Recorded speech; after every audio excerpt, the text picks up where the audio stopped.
Thanks, Don. As Don said, my name is Susan Pond. I'm always honoured to stand before you as President of the Royal Society of New South Wales.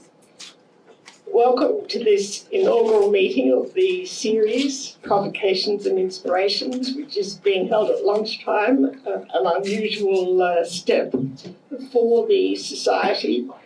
And welcome, of course, to our inaugural speaker, Ken Henry, and to members of the Society and to members of the Union University and Schools Club.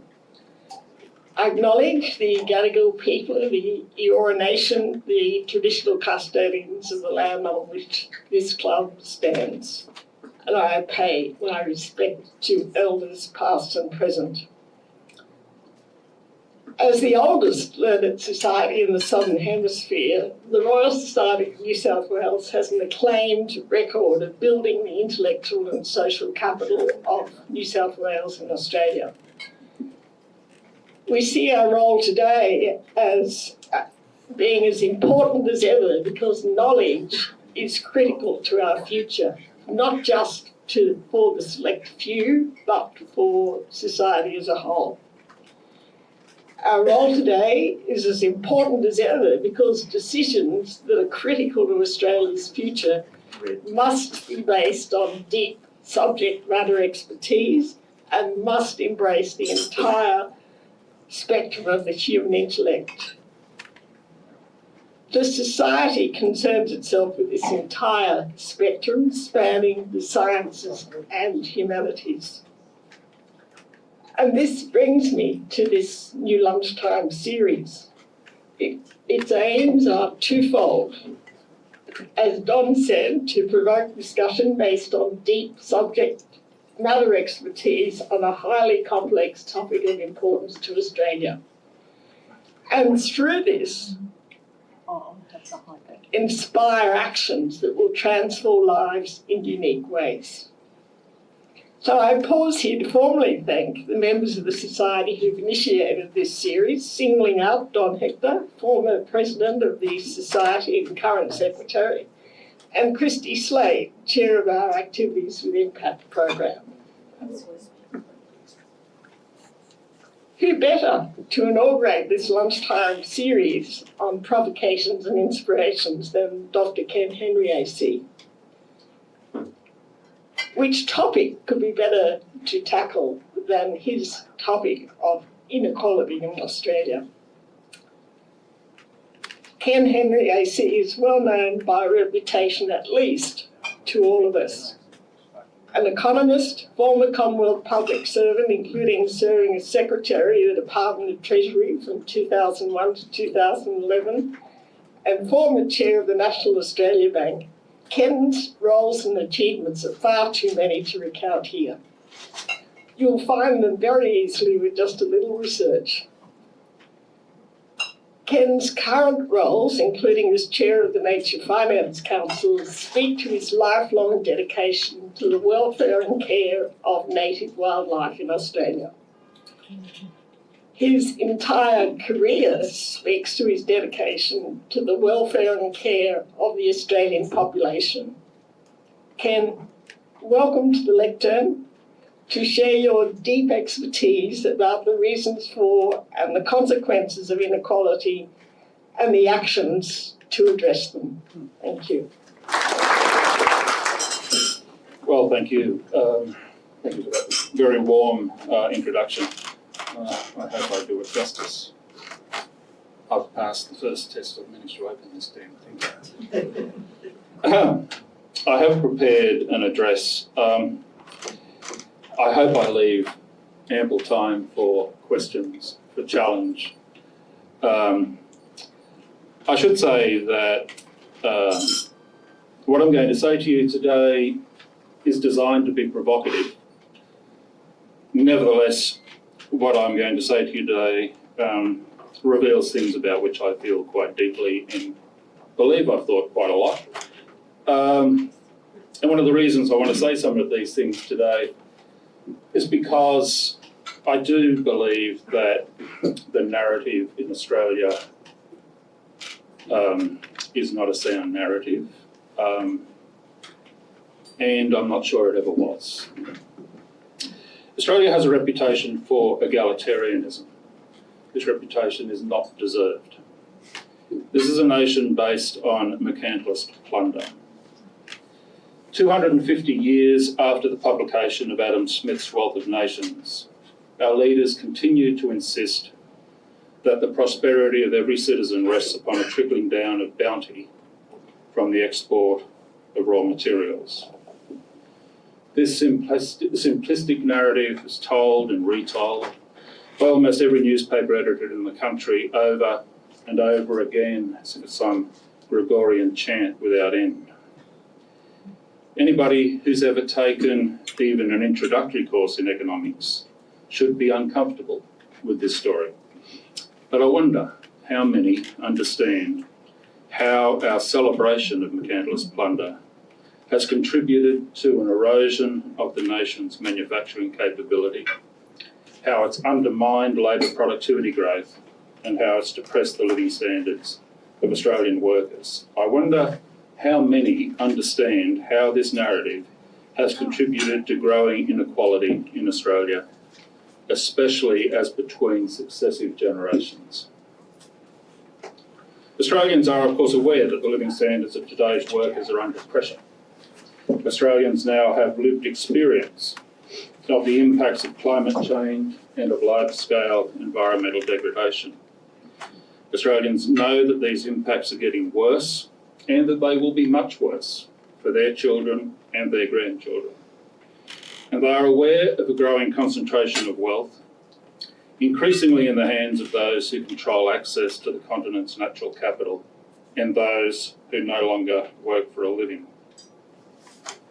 These developments are part of a broader intergenerational tragedy that also features young workers being denied a reasonable prospect of home ownership, young workers burdened by mountains of public debt, the punishing costs of securing a tertiary education, young workers held back by a broken tax system that preferences all others above them.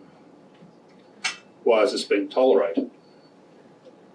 One explanation, voiced often in various groups concerned by what they see happening around them, is that all these things are the consequence of market systems designed by heartless neoclassical economists like me, who are prisoners of abstract theories. And that perspective is understandable.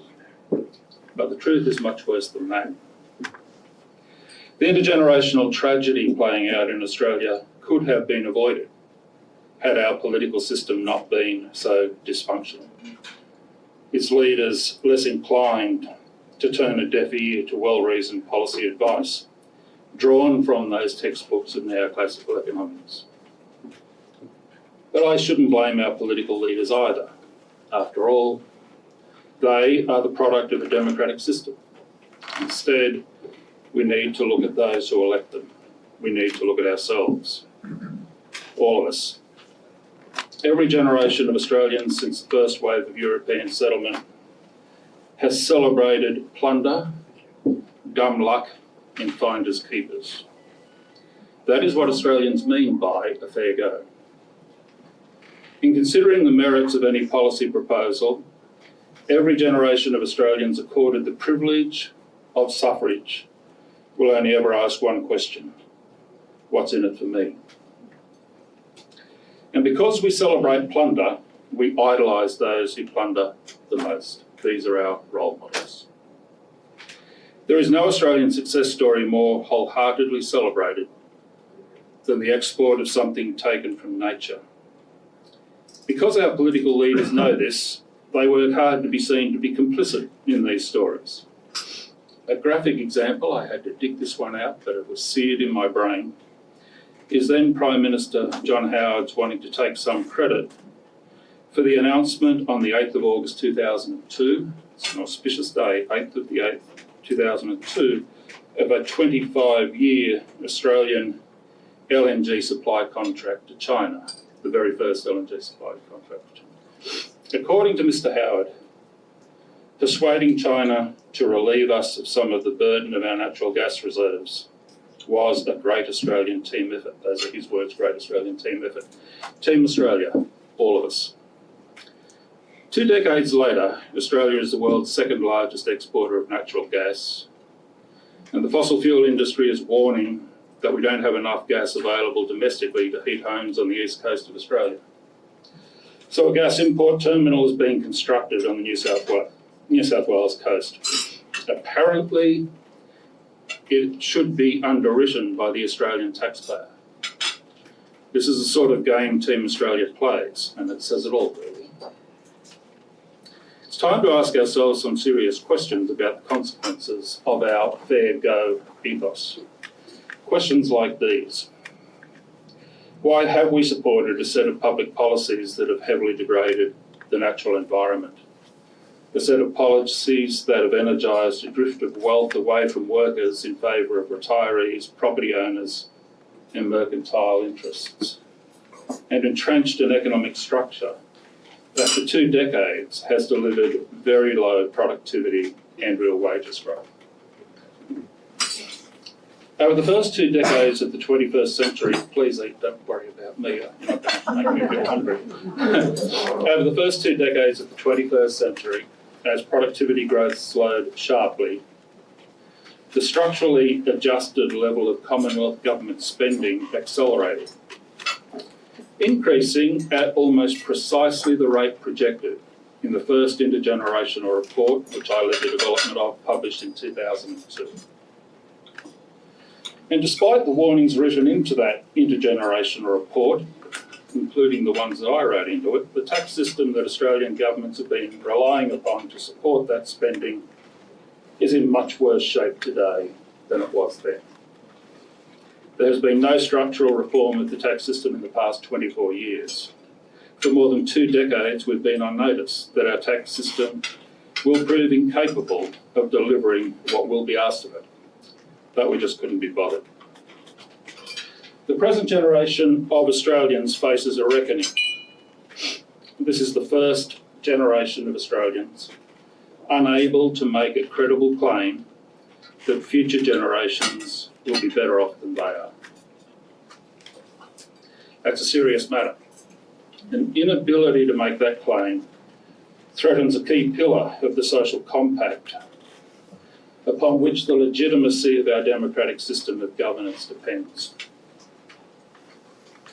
There's a narrow pathway out of this emergent intergenerational tragedy and the threat that it poses to Australian democracy. But navigating it will not be easy. It will take uncommon leadership that makes the case for this generation not merely asking what is in it for them, but instead doing what they can to secure prosperity for future generations of Australians. So I want to talk to you about 5 topics relevant to this challenge. First, the interconnectedness of political power, national endowments, individual capability and inequality. Second, the foundational role played by natural capital. Third, some aspects of trends in the functional distribution of income that are highly relevant to Australia's experience and not at all understood. Fourth, capability investments that should be being made in this, the Asian century. And fifth, the structure of taxation. Inequality in the distribution of political power is a matter that has concerned moral philosophers and economists for hundreds of years. Adam Smith, after all, was a moral philosopher. 2 dimensions have been the focus of attention: short-termism and corporatism. Short-termism is a consequence of the inescapable fact of life that only the present generation has access to political power. The fact that necessarily poses a considerable risk to those not yet born. And the unhealthy consequences of corporatism was the principal motivator for Adam Smith's Wealth of Nations 250 years ago. In his book entitled The Price of Inequality, published more than a decade ago now, Joe Stiglitz draws attention to some of the capabilities required of individual agents if they are to be able to participate fully in economic activity. He explains how capability deprivation contributes to a concentration of income and wealth, how that in turn leads to a concentration of political power that distorts the pattern of public investment in capability building for individuals and the nation, and how inequality in the distribution of aggregate income and wealth undermines growth in these aggregates. The importance of an emphasis on capabilities has long been articulated by another philosopher and economist, Amartya Sen. The capabilities perspective that he's been outlining for decades is central to the Stiglitz-Sen-Fitoussi Commission's report published 15 years ago now on the measurement of economic performance and social progress. Amartya Sen emphasises individual capability not only because of its implications for aggregate outcomes, but because individual capability is a matter of primary interest in itself.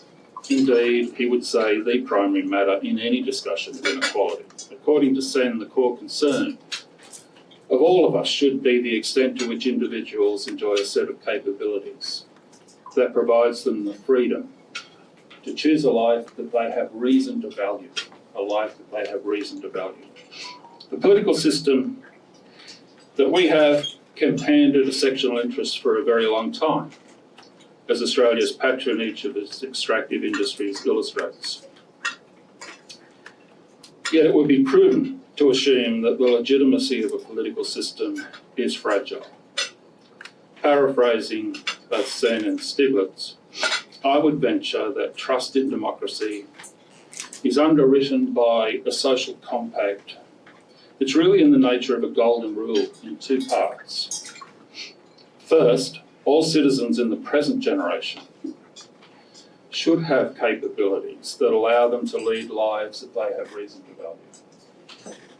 And second, the present generation, being the only generation with political power, will do what it can to ensure that future generations are even better off. The capabilities enjoyed by citizens are underwritten by national endowments. Some of these national endowments are a consequence of nature, components of what these days we refer to as natural capital. But others have been developed by earlier generations of humans. These include, in the case of Australia, the products of foundational investments in things like our rich Indigenous cultures, modern multiculturalism, the visual and performing arts, our legal and regulatory structures, education and health facilities, systems supporting research and innovation, economic and social infrastructure, physical and financial capital, of course, policy frameworks that promote freedom and economic security, and working conditions that support human dignity. These are not natural endowments. These endowments are national endowments created by humans, actually some in this room, but of course also earlier generations of humans who have lived on this continent. Investments in national endowments should be designed to expand opportunity and enhance the freedom of all Australians, including those not yet born, to choose a life that they will have reason to value. Capability deprivation provides a powerful explanation for extreme inequality. For example, Indigenous disadvantage is overwhelmingly a consequence of a lack of access to the nation's endowments, both natural and created. And our appalling record of species extinction constitutes another form of capability deprivation with generational distributional consequence. The present generation and all future generations have been denied access to national endowments to which past generations had access. You can read more about that in the writings of Amartya Sen, by the way. Of course, equality of access to national endowments does not necessarily mean that all citizens will have the same opportunity, the same freedom to choose a life that they will have reason to value. But a lack of equal access, unless it's calibrated to compensate for all instances of innate disadvantage in a manner that might be favoured by John Rawls, for example, and some of you would be familiar with his writings. That does mean, unless is calibrated in that way, it does mean that some will be denied the capability to choose a life of value. This form of capability deprivation should be assessed both spatially, that is within the present generation, if you like, and temporally, specifically in intergenerational terms. A few remarks about the foundational role played by natural capital. Human progress measured in economic or broader social terms has relied upon models of industrial production, including agriculture, of course, but not only agriculture, based on the extraction of non-renewable raw materials like iron ore, coal and gas, and the absorption of a stream of ecosystem services derived from things like fresh water, from our forests, from marine life, from arable soils, or what used to be arable soils, and various natural waste absorbers. The Brundtland report, which some of you will be familiar with, published way back in 1987, framed sustainable development in intergenerational equity terms. It noted that development that deprives future generations of the ability to meet their needs cannot be considered sustainable. Needs. In an address delivered in 1991, economist Robert Solow offered the perspective that sustainability is, and I'll quote, a moral obligation to conduct ourselves so that we leave to the future the option or the capacity to be as well off as we are. Thus, Solow too couches sustainable development in intergenerational equity terms. But his concept of well-being, you might have noticed, goes well beyond human needs. It includes an appreciation of environmental amenity, or what he calls our desire for unspoiled nature. Solow notes reasonably that when we think about our own well-being, or that of our family or our community, or even the well-being of a whole generation, we should, quote, recognise that different amenities really are to some extent substitutable for one another. Thus, we might see an opportunity for enhanced well-being in trading some amount of environmental amenity for economic and social advancement. For example, we might choose, as we have chosen, to substitute a year's supply of firewood for the environmental amenity derived from a 500-year-old eucalypt.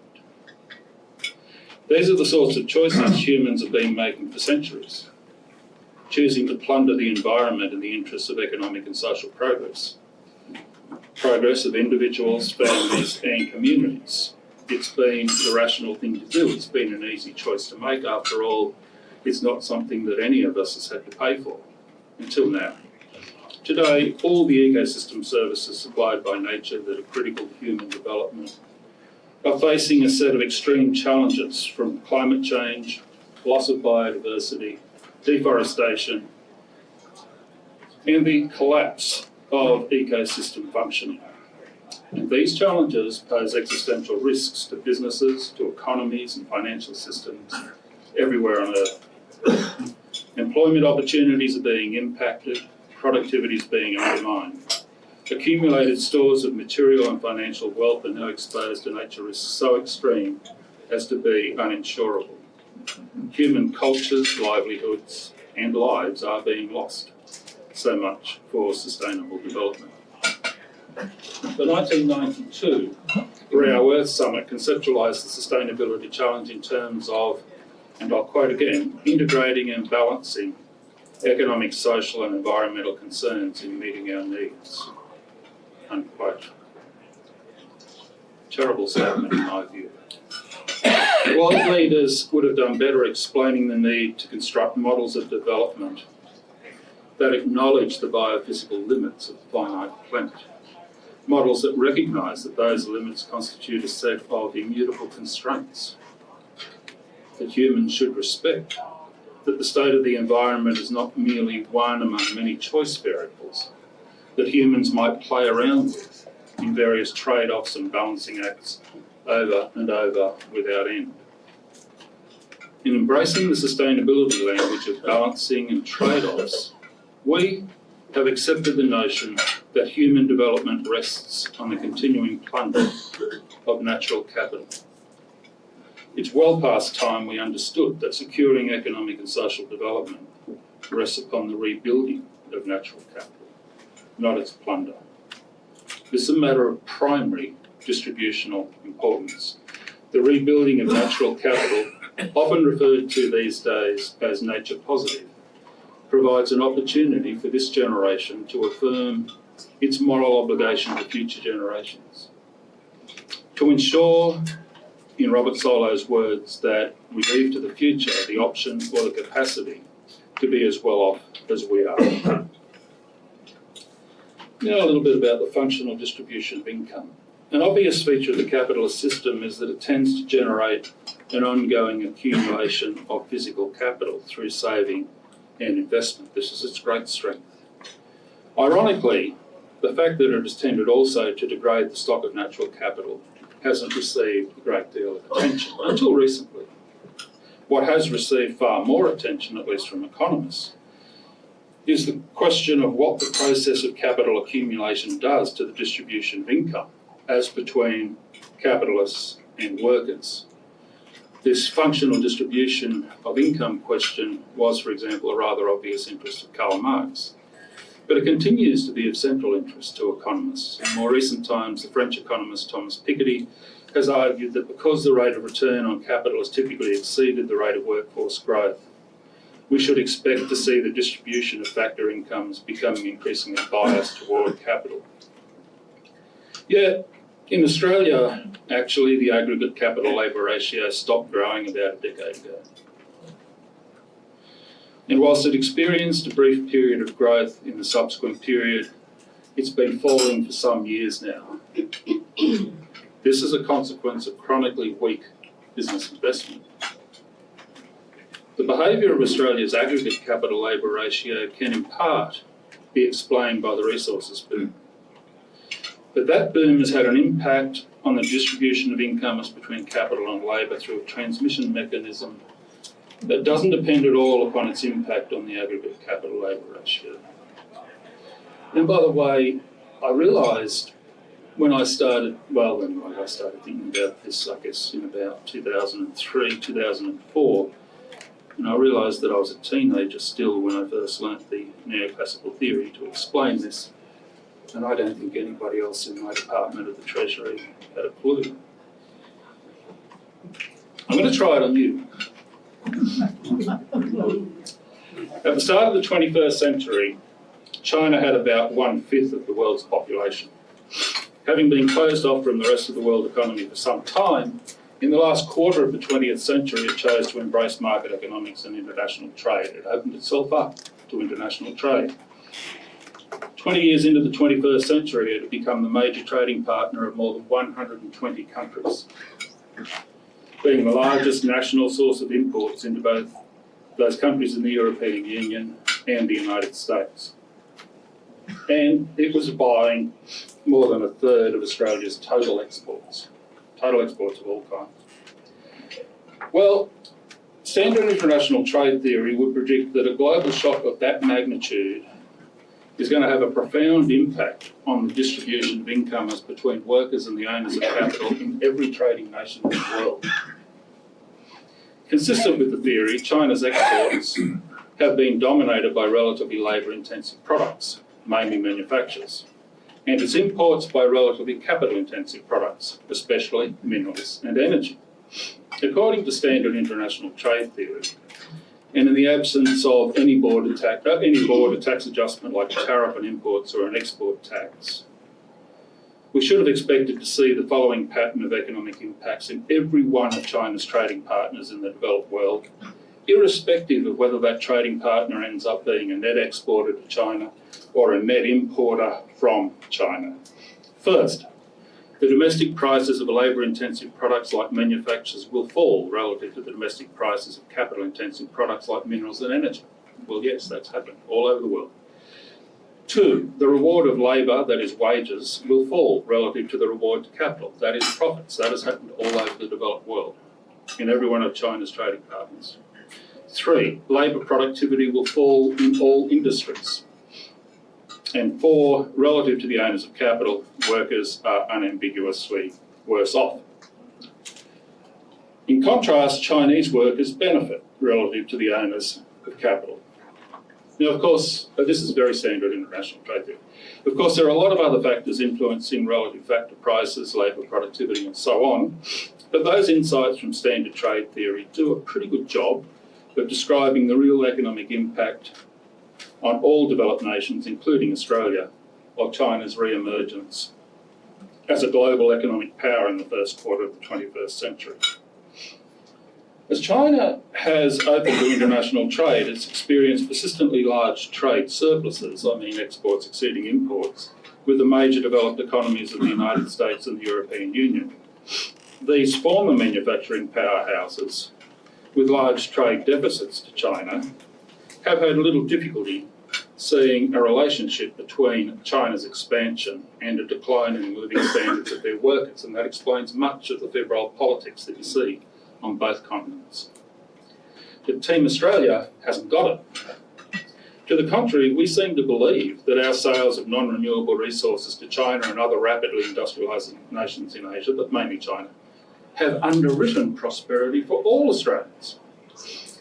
This rather exceptional Australian perspective can probably be explained by the fact that, unlike almost every other developed economy, Australia has experienced a persistent trade surplus with China. We export more to China than we import from it.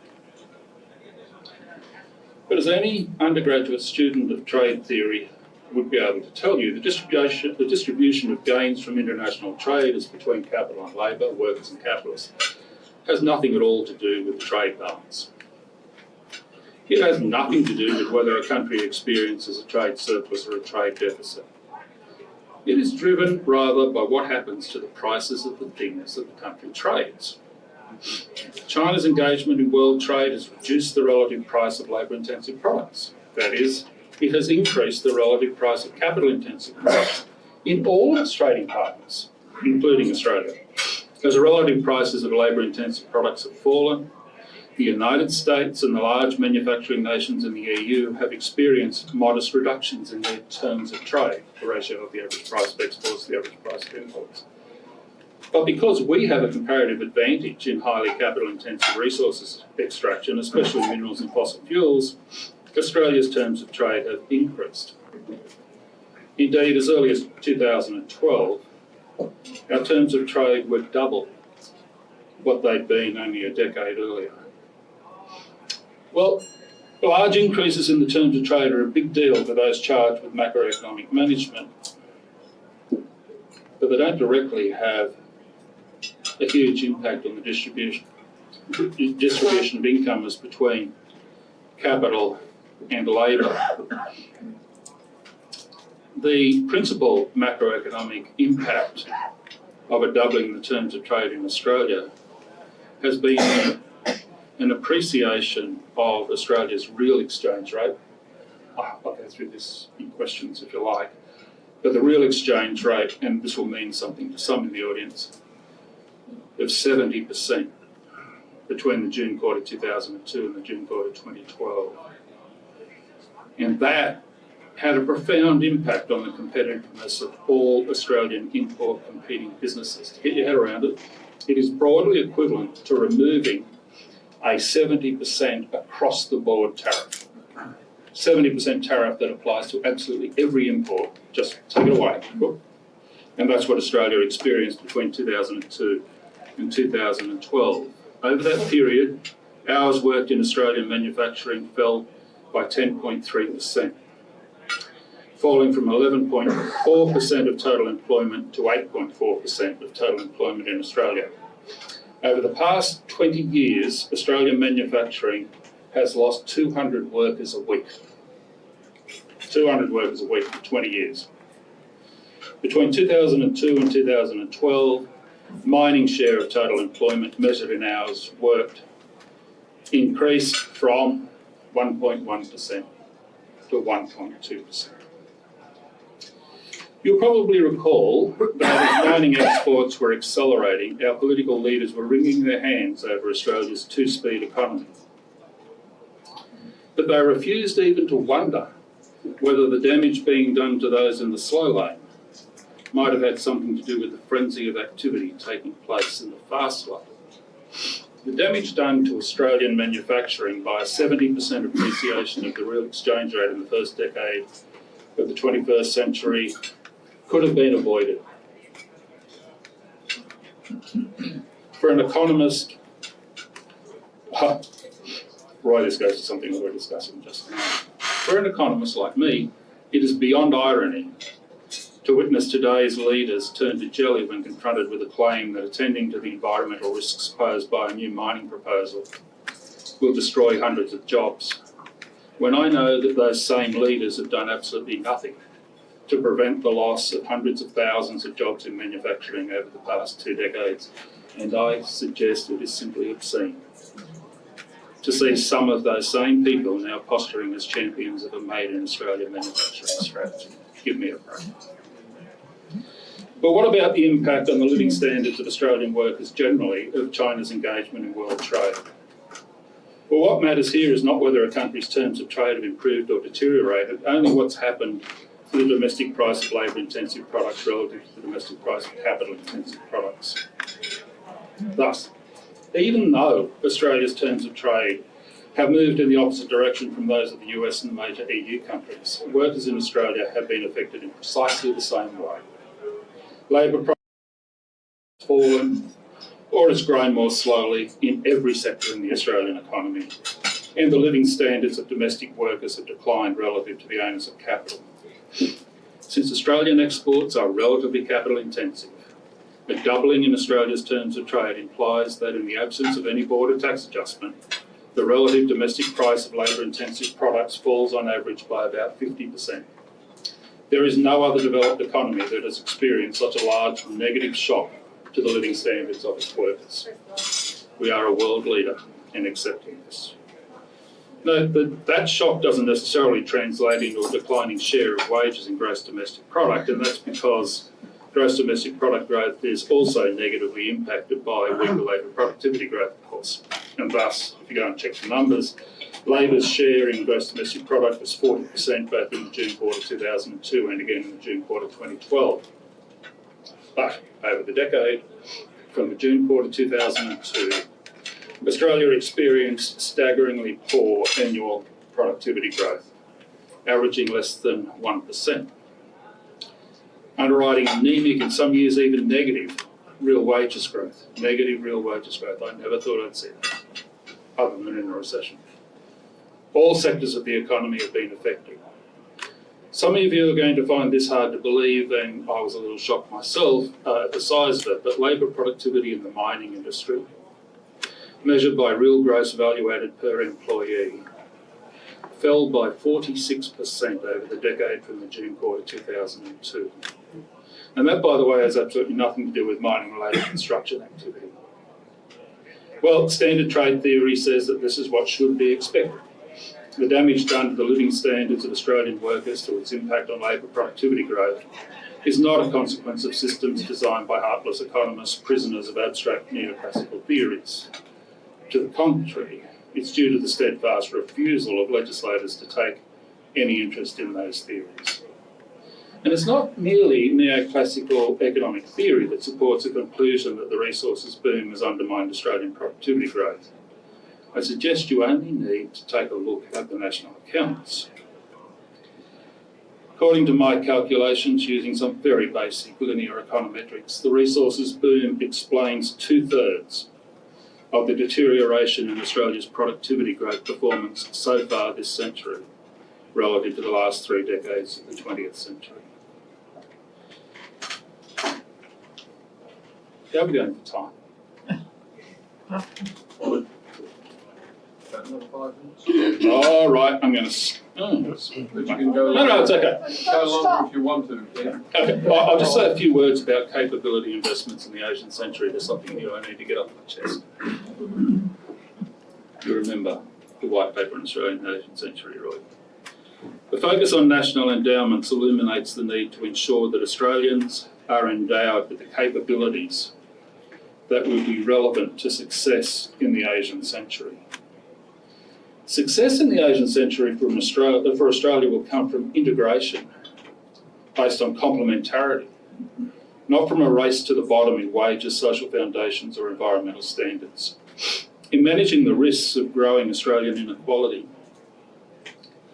there is a need for new foundational investments, including public investments, in our schools, our universities, and our vocational training centres, in developing Asia capable workplaces and institutions, and encouraging adaptability. The case for making these investments was set out in some detail in the White Paper on Australia in the Asian Century.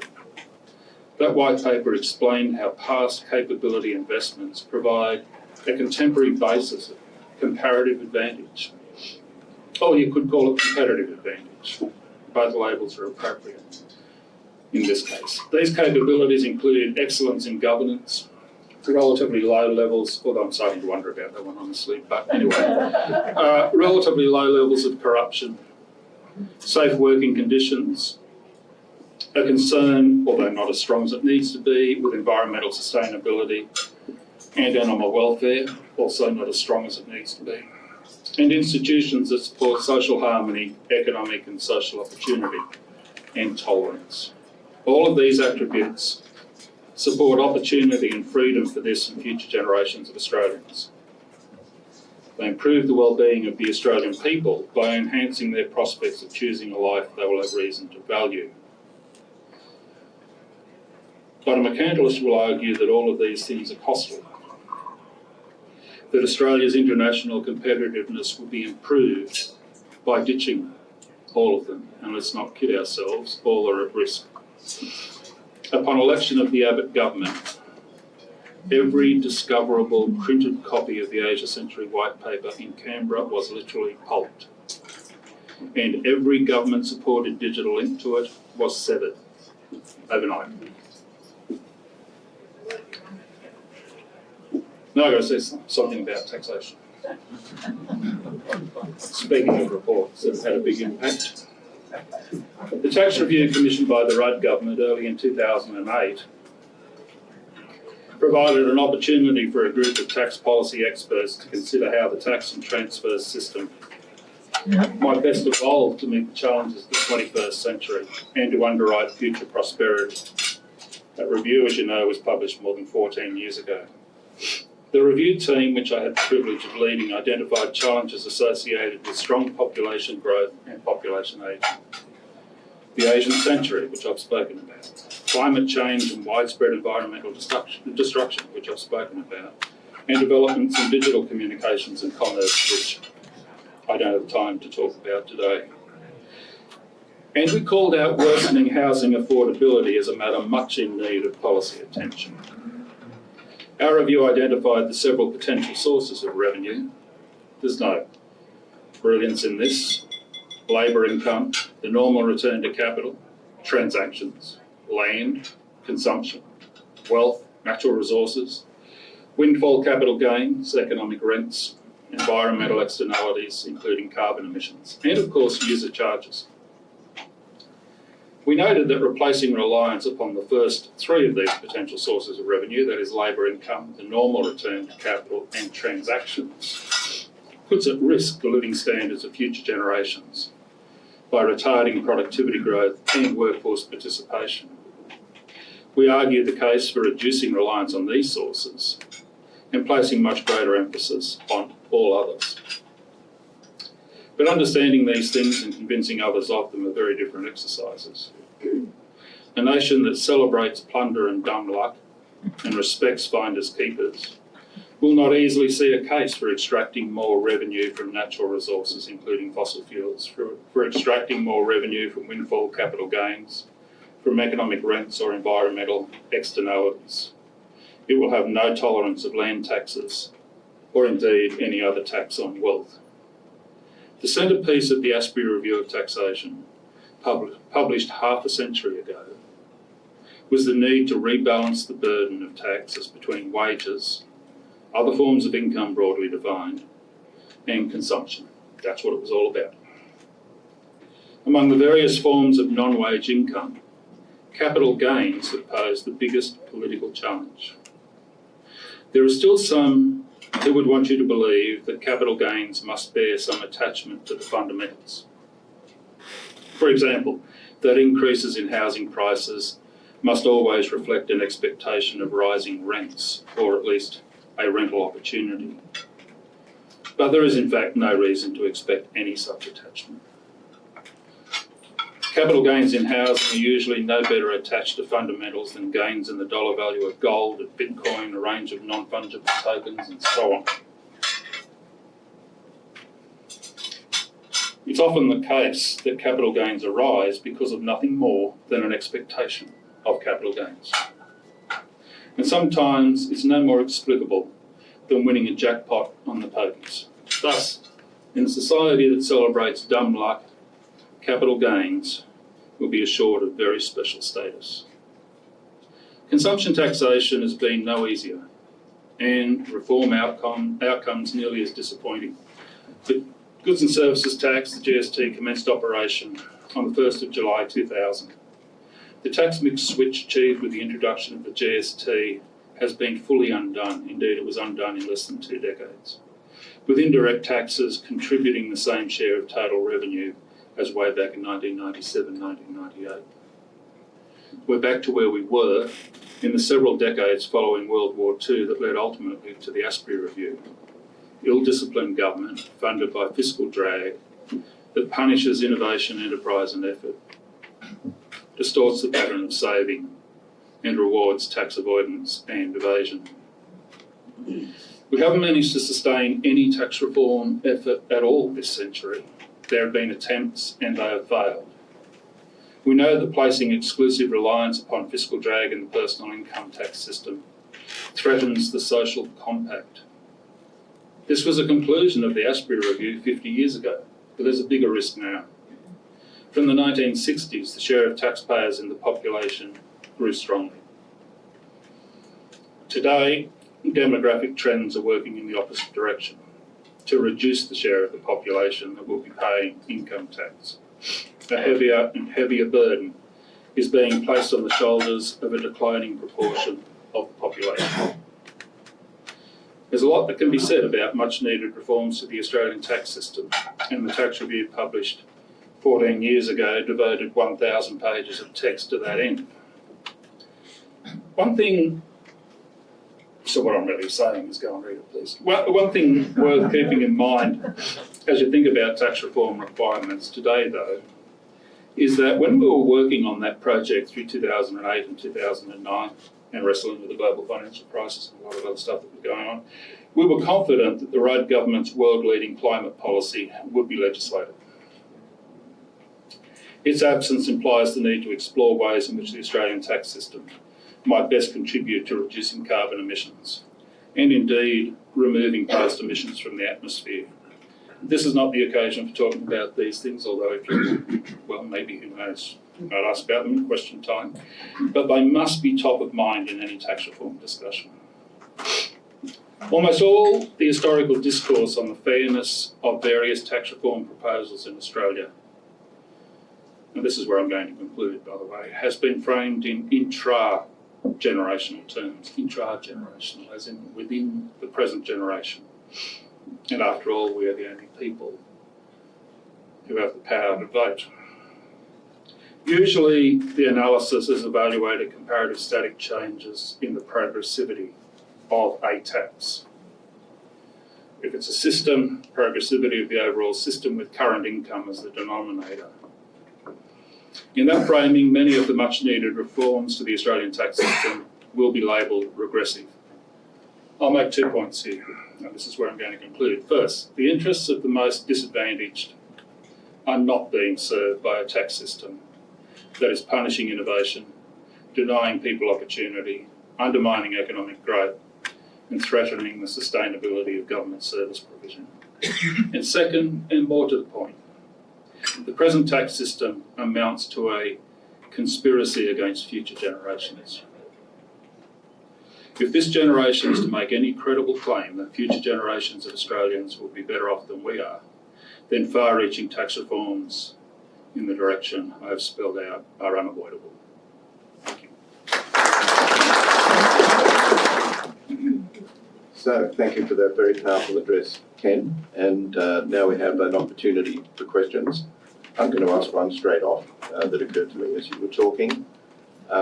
Looking back at the mining boom, and as you did, pointing out that the end result is low productivity and wage stagnation, in fact, wages going backwards in the last 2 or 3 years. How would you treat a counterfactual, namely that of Norway, which in about the same time as we rejected a 20% resource rent tax, imposed a 76% resource rent tax on their oil and gas assets, which was then used to create the world's largest sovereign wealth fund. Can you imagine, or allow us to imagine, what Australia would have looked like had we done something on that scale? Yeah, sure, absolutely. I've thought about this a lot. I'll say a couple of things. We could talk about this for hours, honestly. Well, we would still have a vibrant manufacturing sector, Roy. That's one thing for sure, absolutely.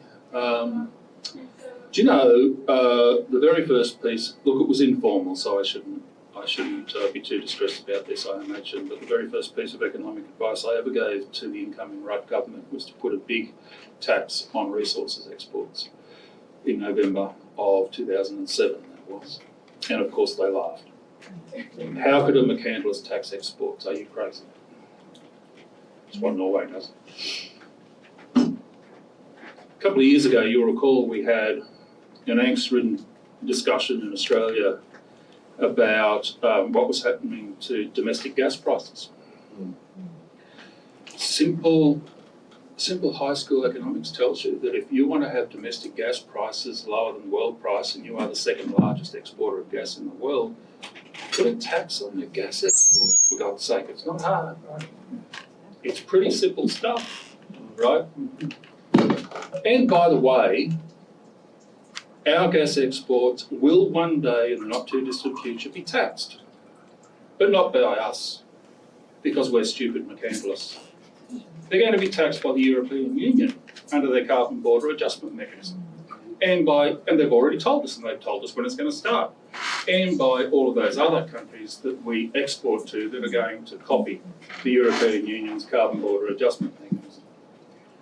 But I would predict that we are too stupid and too locked in this mercantilist mindset, this narrative of Australian development, to understand that we should tax them here before they leave Australia. Am I talking about something consequential or not? You asked about the Norwegian Sovereign Wealth Fund. It's only back of the envelope calculations, but that tax at the present CBAM shadow price, which is really the price at which carbon credits are presently trading in Europe, would generate for Australia $156 billion a year. That's what it would generate. And if you think about it, why is that number so big? Well, the carbon embodied in Australia's fossil fuel exports is 3 times what we count as our national emissions from all sources, because we don't count the carbon embodied in the stuff that other people buy from us and burn. We don't count that in our national emissions. That's why the number's so big, $156 billion a year. I reckon you could do a bit with that, Roy. I reckon.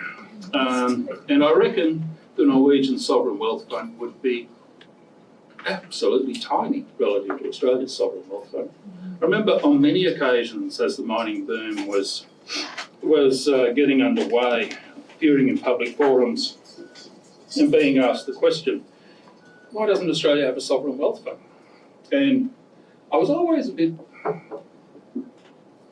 anyway, surprised by the question, because we were incapable of putting a tax on even just supernormal profits from the mining sector. A country that lacks either the intelligence or the courage to be able to do that, which is a rather obvious thing to do, should stop dreaming about sovereign wealth funds, I reckon. Certainly anything approaching the Norwegian scale. Just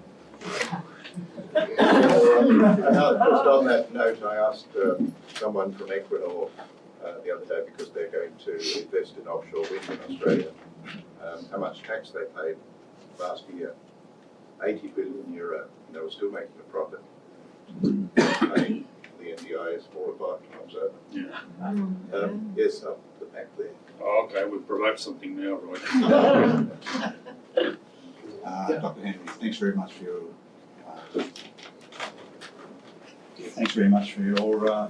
Maybe speech. just say who you are and then. And Stephen Willens, I was a member of the Royal Society.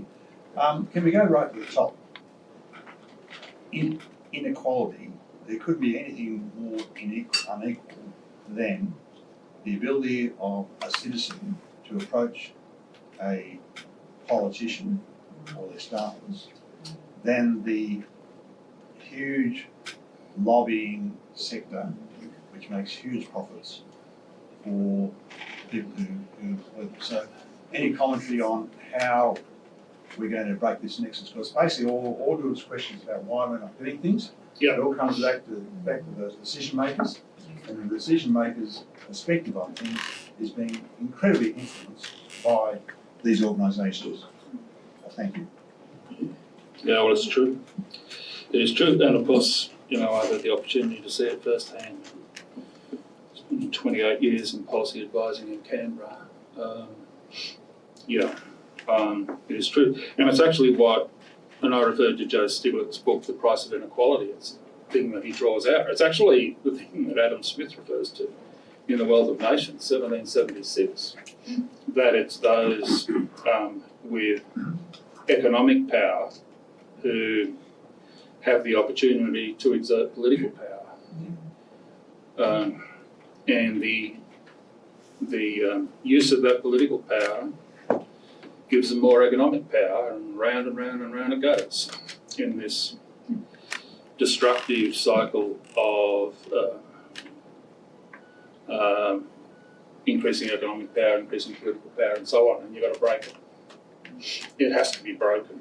But it's not surprising that it would happen in a democracy where political parties need to compete actively against one another.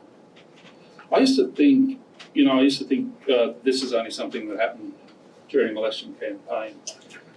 When I was working in Paul Keating's office as an advisor, which I did for 5 years, the ethos in the office was that you had to win the parliamentary term. You had to win the debate for the parliamentary term. And that included being seen to be successful in introducing and getting legislation passed. And by the time that Rudd became Prime Minister, it was every 5 minutes of every day. You had to be winning, right? And look, it's not just the politicians who are under the heady influence of economic power and reliant upon donations and so on from those who have the economic power. There's also the media.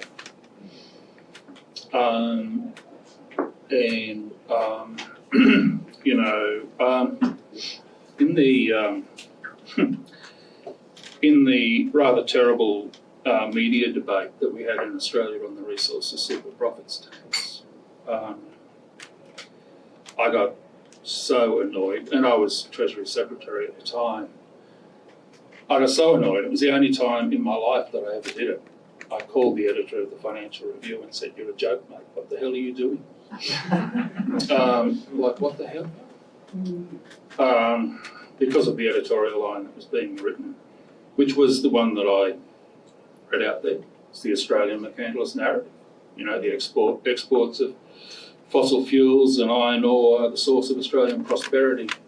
Only a dumbass would want to put a tax on this stuff. This amounts to, what was the phrase? Killing the goose that's laying the golden eggs. That was the phrase.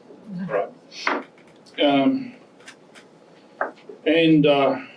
His response was, well, every business we talk to, I guess he meant Minerals Council associated business. Every business we talk to tell us that this is crazy.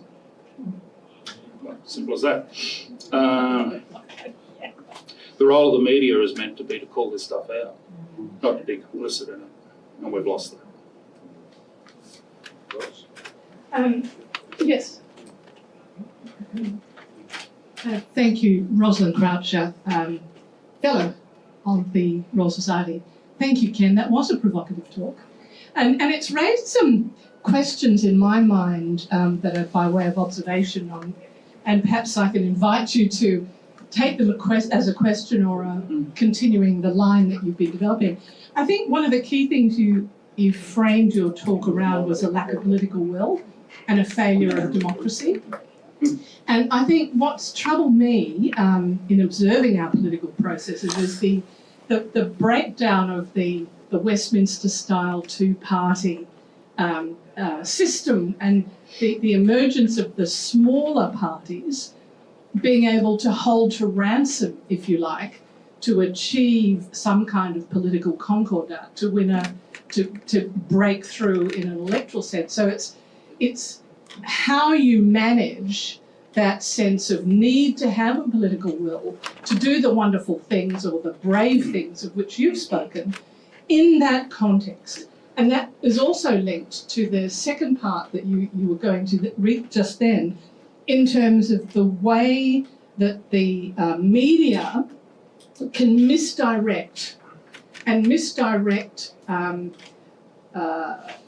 courting a kind of cheap popular spirit. And one of the examples I think most recently in my mind is the failure to maintain public housing stock over decades and decades and decades, and suddenly to point the finger at all of these immigrants as somehow to blame for a lack of access to housing. So it's sort of a combination of political will, change in the democratic structure, and misdirection in the press. So it's sort of a combo of things.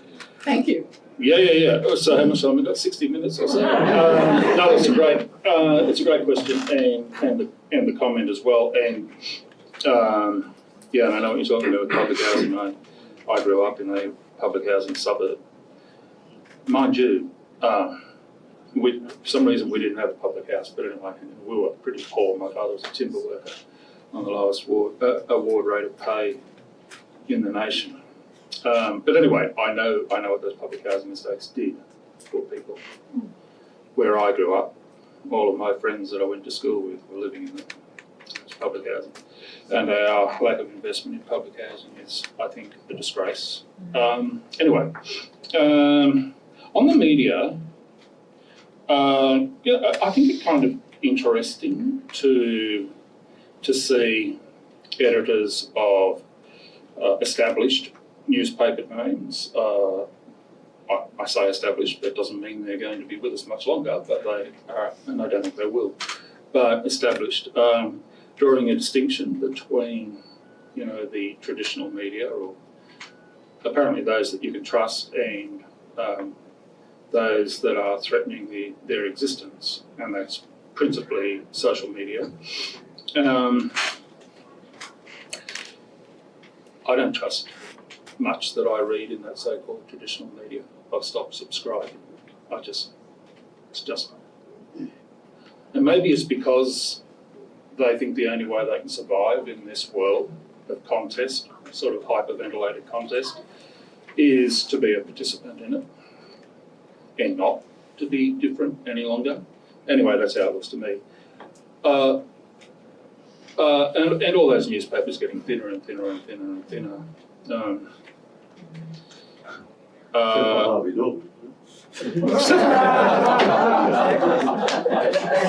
right you are, except for the advertising bosses.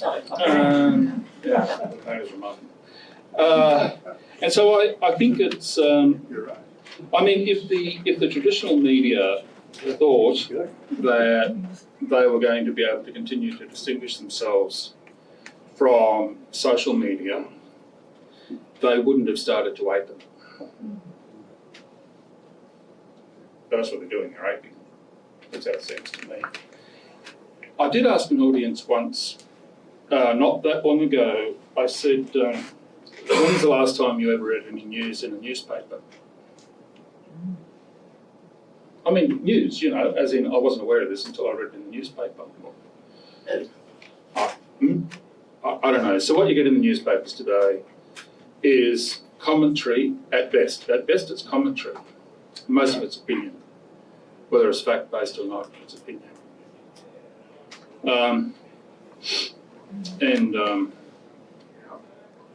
I don't have the answer to that, but I will say this in coming back to dysfunctional democratic system.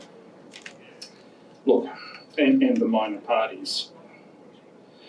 And Peter Shergold will remember this very well. You know, we've had minor parties holding the balance of power in the Australian political system in the upper house for a very long time. Anything difficult, as a public servant, you had to ask yourself, well, a lot of questions, but two in particular, right? Two in particular. One, is there any chance at all of getting this legislation through that upper house? And then the second, which is a rather more challenging question for a public servant to ask, but nevertheless you do have to ask it, is, do we have a political leader capable of running the argument publicly? Right? That's the thing that's been missing for a long time.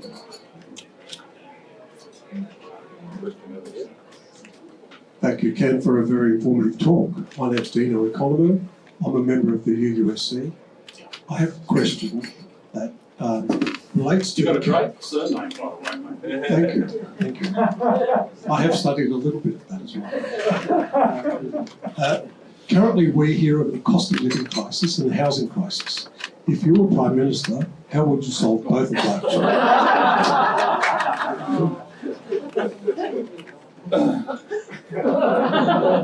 Well, okay, so the housing crisis, we've already had one suggestion on the housing crisis.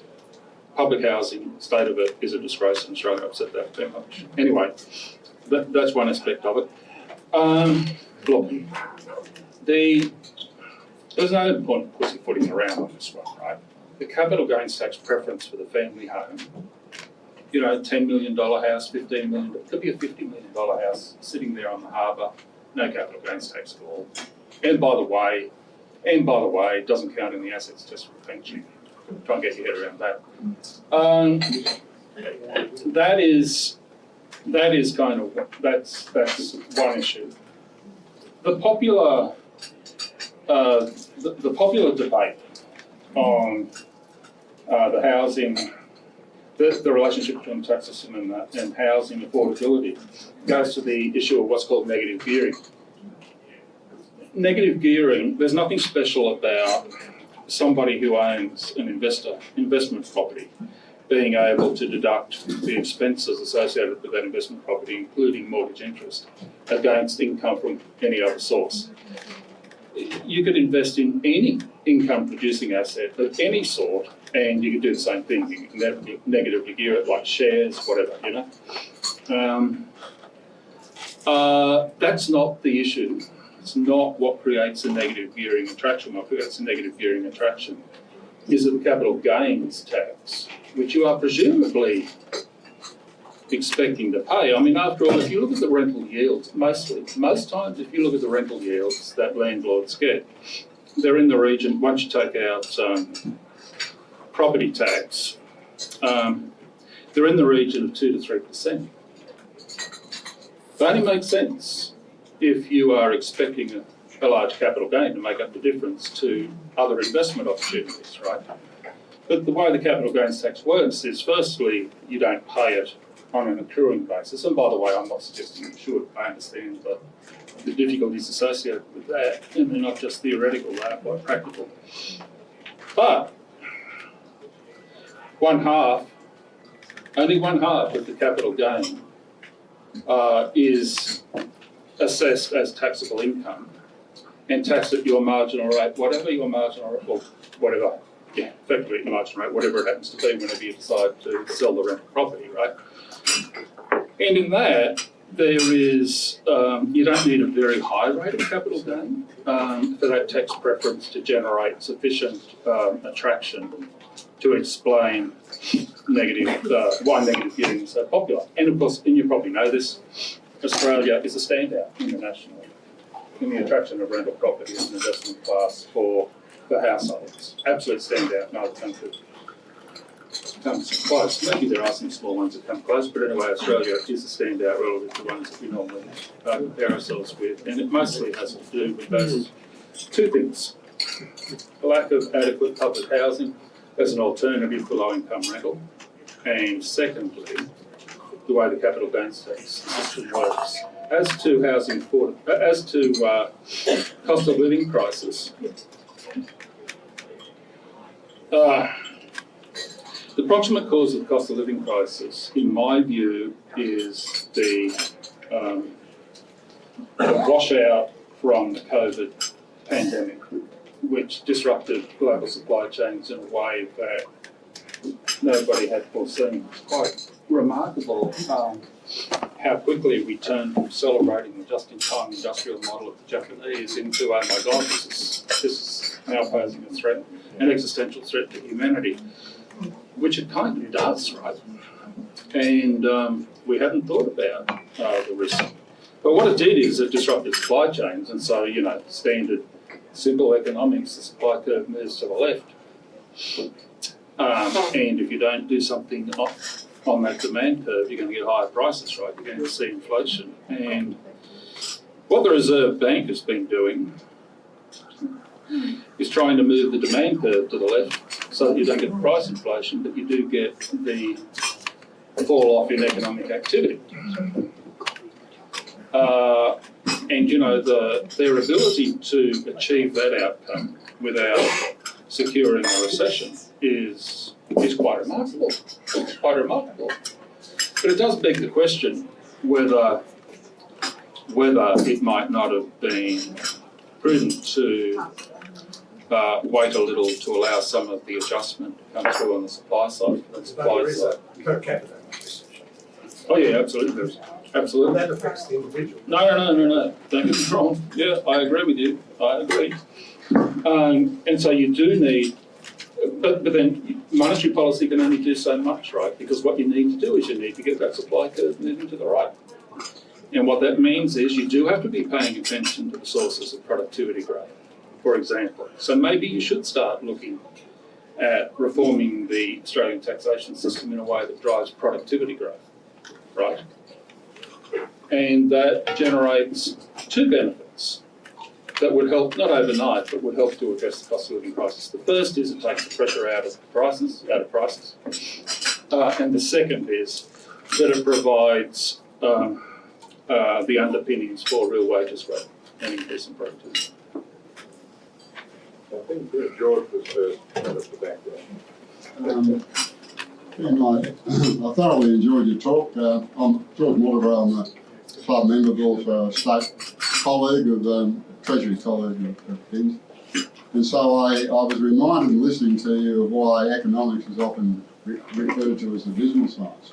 Because I'm trying to find a way forward when you mentioned opportunities, how our kids are going to have the sort of opportunities that we had, and maybe their living would perhaps not decline, but maybe even grow from ours. So I'm trying to look out of all the things you said for a temporal perspective about where those opportunities might be. Now, historically, there have been three sources of comparative advantage for Australia. I mean, there's the mineral sector. Now, maybe productivity has been declining, but certainly in an absolute sense, we do pretty well at digging things up. Maybe we should process more. Agricultural sector, always been important, still is. And then education become quite important, although lately we're doing our best to sort of cruel that in the last few months.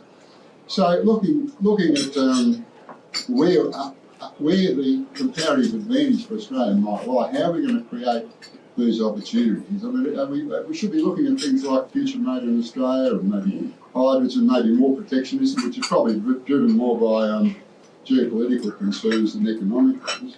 But so where are we going to look for that employment growth? Leaving aside tax breaks, you understand why it's important, but just look at the underlying economics. Where are those opportunities going to come from? Well, a couple of things. Firstly, George, the sectors that you referred to as being drivers of comparative advantage or sources of comparative advantage for Australia have never been drivers of employment growth in Australia. The mining sector, which was your first example, has never employed more than 2.5% of the labour force, never, ever, ever. And historically, and that's in a boom time, and historically it has employed between 0.9% and 2.1% of the Australian labour force. And if you do it in hours worked rather than head spaces, it's even less than that. Mining has been a great driver of exports, no doubt about that, but it has distributed very, very few benefits to the Australian worker, very few benefits, and that's because very few Australians work in mining. It is the most, in the national accounts, there's only one thing that has a higher capital to labour ratio than mining, and that's something called ownership of dwellings. That's because it's got no labour in it, it's all capital. But if you ignore ownership of dwellings, mining has a capital labour ratio that is several multiples of anything else, right? It doesn't contribute to the living standards of Australian workers, and as you know, George, I think most of the shares in the big multinational companies that exploit Australia's natural resources, like at least 3/4 are foreign owned, so foreign capitalists who get most of the benefit. Now, some of course does come accrue to Australian superannuation funds and beneficiaries of Australian superannuation funds, although Australian superannuation funds have long acted on the basis that they can get higher returns offshore than in Australia. They don't find Australia a particularly attractive place to invest either. Even in the middle of the global financial crisis, they were investing 35% of their assets in foreign equities, mainly in the United States. Not looking to Australia as a place to invest. So we've got to ask ourselves more fundamental questions, and some of the answers that you suggested there, I think, are right, George. We do have to look at our education system. We have to look, as I said in the prepared address, at building what I called Asia relevant capabilities. Do you know in the Asia Century White Paper, we had the Australian government signing up to a proposition that by some year, I forget the year, but anyway, every child in an Australian school would have the opportunity to learn an Asian language. Right? Think about it. Where did that go? Well, we know where that went, I told you. It was Poland. So there, it's not too late. It is not too late to turn some of this around. It's just I don't see any of our current politicians capable of constructing a narrative that would carry the day. Because George, if I was Prime Minister, I said, oh no, maybe I didn't answer that. I would actually put a tax on Australia's fossil fuel exports equal to what the Europeans are going to tax them at within maybe 12 months or 2 years' time. I would do that, and I would raise $156 billion. And I would spend that in national development, rebuilding the productive capacity of the country. I would do that, and I would do more than that. With respect to meeting our own net zero by 2050 ambition, I would make sure that we did that in a way that directed very substantial amounts of funding to rebuilding the quality of natural capital across Australia, including in heavily degraded farming areas. And I know how to do it. And I do know, and we've had, anyway, a group of us have had this piece of policy work modelled, and it's pretty good modelling anyway, it's as good as anything the world has. I know a way of generating through our carbon policy, $10 billion a year to invest in nature repair across the Australian landscape. Most of it going to farmers. We can do these things. And they're not that bloody complicated. So we've got a few questions here. Ian, then Baffa, go. Thanks, Ian Sloan. Thank you very much for a wonderful, provocative address. I wanted to ask about taxation, particularly I look around the room here, I think that many of us in this room are in that category of people who are not drawing a current income, and it's one way or another are drawing pensions. I would like to show of hands, I suspect there'd only be few not drawing a pension and of some kind. It is ridiculous that we don't pay any tax on pensions. That's something I never hear about, and because it's probably so unlikely. I know the grey vote is always very important, but personally I think pensions should form part of the taxable income. Yeah. Well, they do for me, because I'm on one of those lovely public sector superannuation schemes, so mine is taxed. But look, there's a lot in it. Look, when you consider the taxation of superannuation, there are three taxing points, right? So there's how much tax is paid when wages and or salary or any other form of income are kind of sacrificed, and instead of being used to finance current consumption, are directed into this tax-preferred savings vehicle called the superannuation fund. So that's the contributions tax. And then there's the tax on the fund earnings. And how does that, you could ask yourself, how does that taxation rate compare with taxation rate on a bank account balance or dividends or rental property investment or whatever? All of which, apart from the bank account, are tax preferred. And then there's the one that you mentioned, which is, okay, when you make the withdrawal, how much tax do you pay? Now, when you withdraw money from the bank account, you don't pay any tax.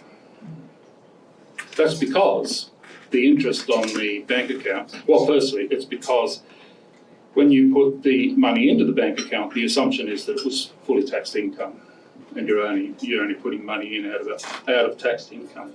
Secondly, the interest income is fully assessable whilst it's in the bank account, and so it'd be madness to tax it on the way out as well, right? But how does superannuation compare with that? It's obviously tax preferred. Like a bank account, there's no tax on what you take out. There is a concessional rate of tax on the contributions going in, although that's no longer a single rate of 15%, depends upon your income. And there's tax on the earnings inside the superannuation fund. And again, that's not a single rate of tax. That also will depend upon the account balance shortly. Maybe it's already true. It's probably already true. But curiously, here's the thing that I really do not understand. If you are a pensioner like yourself, getting money out of the superannuation fund, what I've just said about the earnings is not true. They're actually exempt from tax. The earnings inside the superannuation fund are exempt from tax. You're drawing a pension. Yeah, if you're drawing a pension, right, in the pension phase. I have never, ever been able to get my head around that. I cannot understand that one at all. It makes life rather complicated for superannuation funds because they have to decide which of the assets, which of the earnings are referable to which pool of assets, which are referable to the pension that's being paid out, and which are not. God, why would you do? Anyway, we've created that system. In the tax review, we recommended getting rid of that exemption so that all earnings are subject to tax. And then, if you want to reduce the concessionality of the superannuation system, you either work with the contributions tax or the earnings tax, or you think about a more comprehensive wealth tax. But we didn't recommend it. We just said think about a more comprehensive wealth tax, right? And that may be the only way of achieving the level of equity or fairness that you referred to. Thank you. Roy, could I exercise the power of the microphone? Yes, sure. It's not a very powerful microphone. A quick question, Ken. You referred just a moment ago to wealth tax. In the Henry report, there was passing reference to wealth tax. Yeah. But no recommendation, just saying there should be a public debate. Yeah. You also referred to Piketty's work, which says that the returns to capital are greater than the returns to labour. Yeah. Australia has done something of a job in rectifying that by making everyone who's got a compulsory superannuation account a capitalist because they're reliant on that to some degree when they Yeah. retire. Mm. I recently did a back of the envelope calculation. If you taxed 5% of the top 200 wealthiest people in Australia, you could put $5,000 into a savings account for every single child in Australia.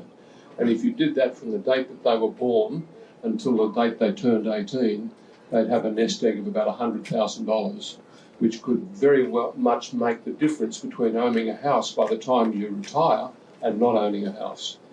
Any ideas on wealth tax generally? Well done. Well done. This is, you're right. I mean, when we wrote the review, as I was saying earlier, we referred to wealth taxation, but we didn't make a recommendation. But we did say there was a need for public debate on a wealth tax. We haven't had a lot, right? I mean, maybe you could argue that the housing affordability crisis is some form of debate on a wealth tax, but I don't think it is really. I think there is a need for Australia to have that sort of debate on a wealth tax. I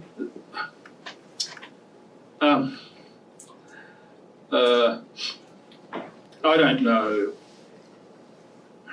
I don't know what the public appetite is. I'd like to see it tested, but I don't know, and I think it's because of what I said earlier. I mean, maybe there are other explanations for the way that we have behaved as an electorate over many years, but I really do think it is the case that we interpret fair go as,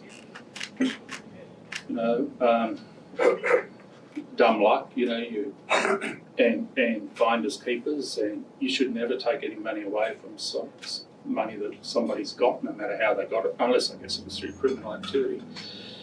And the celebration of plunder.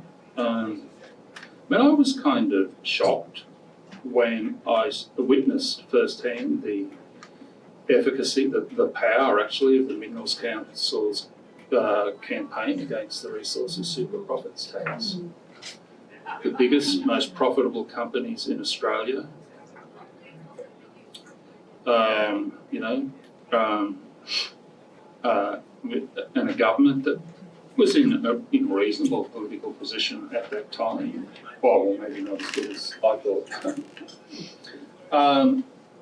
And so there is something in the Australian psyche that does not like it. Does not like to see wealth taken from anybody. I've often wondered, somebody here would be a better economic historian than me, how much of this goes back to the Eureka Stockade. The reason I say that is because, I don't know if you know this, it was not until 1987 that any activity associated with gold mining paid 1 cent of tax. 1987. I reckon the Eureka Stockade has something. And by the way, one of my distant relatives in the long gone past is associated with that stockade and ended up being Minister for Mines in the Victorian government. Oh, he also started the Daily Telegraph here in Sydney. Explains a lot. Thanks so much. Member of the Society and also former student of Marty Sen. Thanks for that.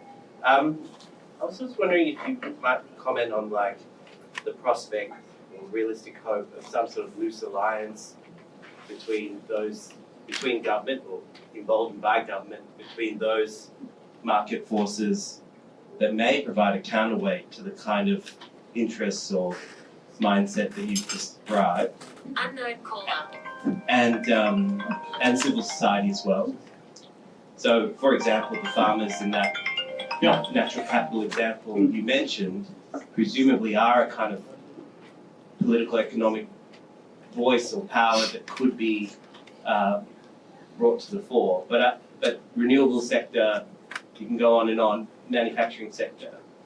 Do you see any realistic sort of prospect of a counter movement? Great question. So, I hope you're right. I mean, you're asking the question, but rather than putting a proposition, but what's implicit in it in your question, I think, is that it must be possible to marshal those interests who benefit from change to be a force for good rather than a force of opposition. So here's something to reflect on. I'm sorry that I always come to the bad news rather than the good news, but look, about a month ago, Climate Change Authority released its report on its carbon projections for the 6 sectors that make up the Australian economy. So they were tracking or projecting, forecasting, if you like, what was going to happen to the carbon emissions under the government's 6 sectoral decarbonisation strategies that they're developing independently. And one of the findings that they came up, and they're going out to 2050, and one of the findings they came up with was this. Just a little bit about the composition of Australia's carbon emissions at the moment. As you know, the natural environment, the landscape naturally sequesters carbon. If you just leave it alone, it'll absorb carbon in the growth of vegetation, grasses, and soil, and peat, and all that kind of stuff, right? That's how the carbon got there in the first place, before we interrupted it. So that's a natural process. That natural process in Australia today is sequestering 90 million tonnes of carbon in a year. 90 million tonnes, okay? But everything else that we're doing, including the cows that are belching methane, but also all the industrial processes, and excluding all the carbon embodied in the fossil fuels that we export and get somebody else to burn rather than us, that contributes 520 million tonnes of carbon a year to our emissions. So our net emissions are 430. So that's our starting point. And when we say we're going to get to net zero by 2050, we're saying that 430 has to get down to zero. So the Climate Change Authority has asked itself this question. All right, so let's forget about the land sector for a moment, just for a moment. Where do we think the 5 other sectors, where do we think, plus agriculture, where do we think they're going to end up by 2050 if the government does everything that the government appears to be wanting to do, and we make use of every known technology, blah, blah, blah? Answer, they reckon that we can get the 520 down to 130. That's pretty incredible. That's incredible. But the other way of looking at it is that land, instead of absorbing 90, is going to have to absorb 130 million tonnes of carbon a year. Now, actually, that's a bit of a fiddle on my part, because they do say, but it won't have to absorb as much if we can find some new technology that can draw carbon out of the atmosphere, right? Like, direct air capture that people, like Bill Gates keep talking about. And Elon Musk. Anyway. But unless you can find some new technology of that sort, then the agriculture sector is going to have to absorb 130 million tonnes. The land sector, I mean, absorb 130 million tonnes rather than 90. That's a big increase in carbon sequestration in the Australian landscape. I look at that and I say, fantastic opportunity. A new revenue stream for farmers. The President of the National Farmers Federation obviously had the press release loaded in the barrel. As soon as that report came out, the press release, bang, it was out and it said, no way are we having more trees across Australia's farmland.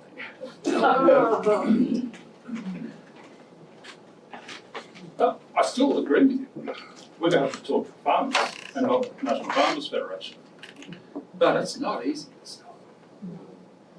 Look, we're committed to finishing at 2, so I'm sorry, Guy, we can't take your question. I'm going to hand over to Christina. Thanks. I reckon I can do that. Well, I'm here to thank you, so you don't have to listen. You can turn away, eat.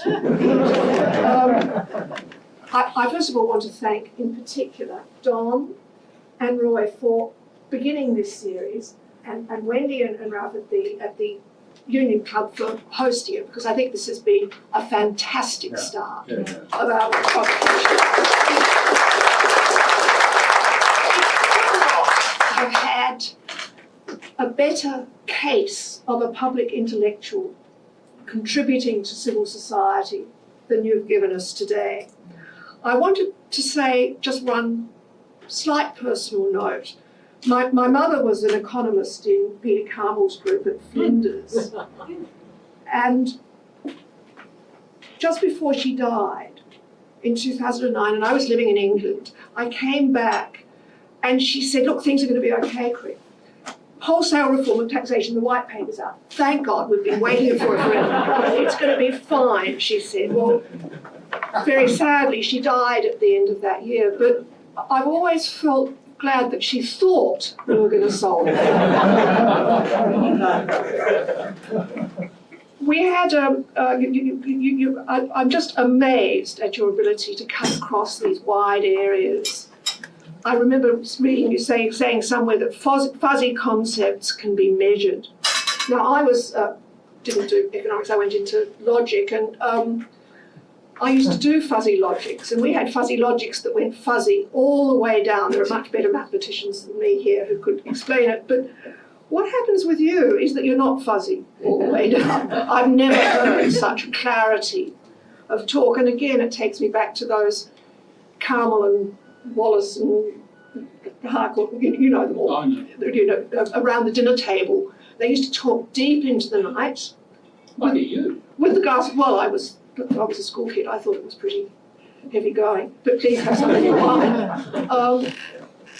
But always with this combination of a sense of social responsibility, looking for the good of society, very, very, very clever economists. I mean, I do think economists are very clever, but with this clarity and sense of responsibility, which I think is even more important now than ever. The other thing I do want to say something about is your turn of phrase, which is just extraordinary. I started writing them down as you got going, and then my scribbles got incomprehensible, but certainly a fair go is plunder, dumb luck, and finders keepers. I don't think any of us will ever forget that. Or we idolise those who plunder the most. And quite a lot of your other unbelievably elegant phrasing, I think, has helped us. I think we have come out of this, well, actually, with a sense that at least we've got people thinking through these questions and dealing with them. And from our point of view, I think that's what we think we have to do. So I'm extremely grateful, and we have here, it's interesting, the history of the history of the Royal Society, which has tried to address these issues, not always in the best. I mean, we've got some pretty black passages in the history of the Royal Society, in particular in dealing with Indigenous people, but it's a story of people who are trying to do the best for Australia. So thank you very much indeed. And look, you've only had half a sandwich, so thank you.